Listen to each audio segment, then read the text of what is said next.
रोज रोज आपल्या ॲसेट्सच्या किमती काढणारा माणूस हा मुख्यतः मूर्ख असतो, वेडा असतो. तुम्ही इमॅजिन करा, तुम्ही एक प्लॉट घेतलाय आणि मग तुम्ही त्या कॉलनीमध्ये रोज गिरट्या घालता, आजूबाजूच्या लोकांना रोज विचारता की या प्लॉटची किंमत काय, या प्लॉटची किंमत काय. 10 दिवसात आजूबाजूचे लोक तुम्हाला वेडा ठरवतील आणि वेड्याच्या इस्पितळात जाण्याचा सल्ला देतील. पण हीच गोष्ट आपण स्टॉक मार्केटमध्ये रोज करतो.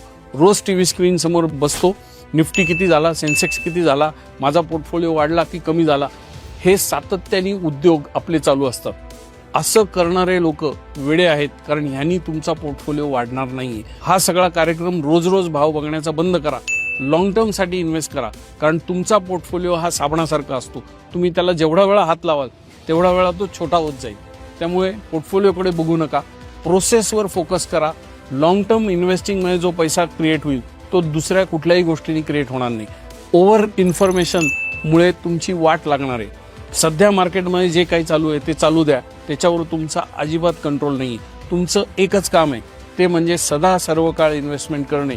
आणि याचा सोपा मार्ग म्हणजे म्युच्युअल फंडमध्ये SIP करा. दर महिन्याला पैसे जाऊ द्या. मार्केट वर असेल तर तुमची व्हॅल्यू वाढेल आणि मार्केट खाली असेल तर तुमचे युनिट्स वाढतील. एवढं सोपं आहे. Let the process take care of the investing. You do your daily jobs. Don't worry about the market.